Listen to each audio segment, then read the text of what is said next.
শেখ হাসিনা সরকারের শেষ দিকে কারাগারের ফ্লোরে ঘুমাতে বাধ্য হয়েছেন সাবেক স্বরাষ্ট্র প্রতিমন্ত্রী লুৎফুজ্জামান বাবর। সেখান থেকেই তিনি নিউমোনিয়ায় আক্রান্ত হন।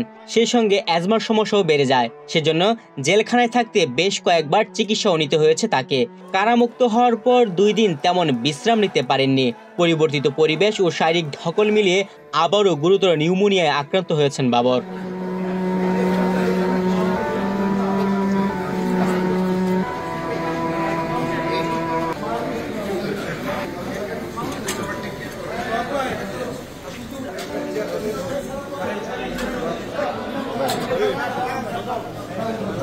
আপাতত ওনার দীর্ঘদিন ফ্যাসিস্ট হাসিনার কারাগারে থাকার কারণে ওনার নিউমোনিয়ার ফ্লোরিংয়ে ছিল লাস্ট কিছু বছর। সেই জন্য ওনার নিউমোনিয়ার সমস্যাটা প্রচণ্ড আকার ধারণ করছে। দীর্ঘ প্রায় 1.5 যুগ কারাভোগের পর গত 16 জানুয়ারি কেরানীগঞ্জের ঢাকা কেন্দ্রীয় কারাগার থেকে মুক্ত হন সাবেক স্বরাষ্ট্র প্রতিমন্ত্রী লুৎফুজ্জামান বাবর। কারাফটক থেকে জিয়ার মাজার হয়ে গুলশানের বাসা পর্যন্ত তাকে অভ্যর্থনা জানাতে উপস্থিত ছিলেন হাজার হাজার মানুষ। দীর্ঘদিন পর বাসায় ফিরেও বিশ্রামের সুযোগ মেলেনি। গভীর রাত পর্যন্ত নেতাকর্মীদের সাক্ষাৎ দিয়েছেন। সবার আগে বাংলাদেশ, এই বাংলাদেশের জন্য, জনগণের জন্য, স্বাধীনতার জন্য, গণতন্ত্রের জন্য আমার যদি জীবন দিতে প্রস্তুত হয় তাও আমি দিব ইনশাআল্লাহ। এরই মধ্যে 18 জানুয়ারি রাতে তার ভগ্নিপতি সাবেক সচিব হেলাল উদ্দিন খান মৃত্যুবরণ করেন। খবর পেয়ে তাৎক্ষণিক এভার কেয়ার হাসপাতালে ছুটে যান বাবর। রোববার বিকেলে ভগ্নিপতির দাফন শেষে বাসায় ফিরে নেতাকর্মীদের সঙ্গে আলাপ করছিলেন।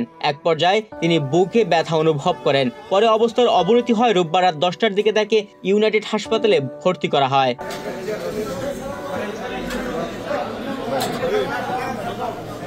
প্রথমে হার্টের সমস্যার আশঙ্কা করা হলেও হাসপাতালে পরীক্ষা নিরীক্ষার পর জানা যায় তার হার্টে কোনো সমস্যা নেই। তবে গুরুতর নিউমোনিয়ায় ভুগছে বাবর। তার ব্যক্তিগত কর্মকর্তা মোহাম্মদ হায়দার 20 জানুয়ারি সন্ধ্যায় জানান, হাসপাতালের চিকিৎসার পর তার শারীরিক অবস্থা আগের চেয়ে উন্নত হয়েছে।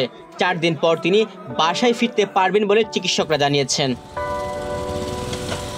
আওয়ামী লীগ সরকারের আমলে দীর্ঘদিন কারাগারে রেখে নির্যাতনী লুৎফুজ্জামান বাবরের অসুস্থতার কারণ বলে নেতাকর্মীরা মনে করছেন। বিশেষ করে আমরা যারা ইয়াং জেনারেশন, যারা লুৎফুজ্জামান বাবর ভাইকে প্রচণ্ড ওয়ার্মলি ওনাকে আমরা রিসিভ করছি, সেই মানুষগুলো আমরা তার জন্য অধীর আগ্রহে বসে আছি।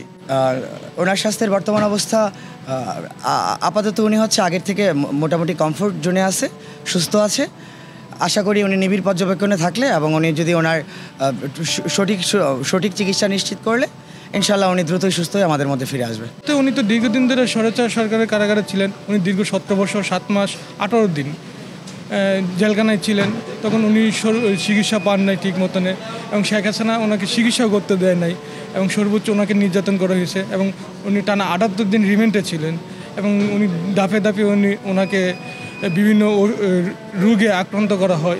অ্যাজমার সমস্যাটা আর হলো নিউমোনিয়ার ভাবটা পাওয়া গেছে আর কি। আর হার্টের যে সমস্যাটা মূলত যেটা নিয়ে ভর্তি ছিল এরকম কোনো এখন পর্যন্ত হয় নাই।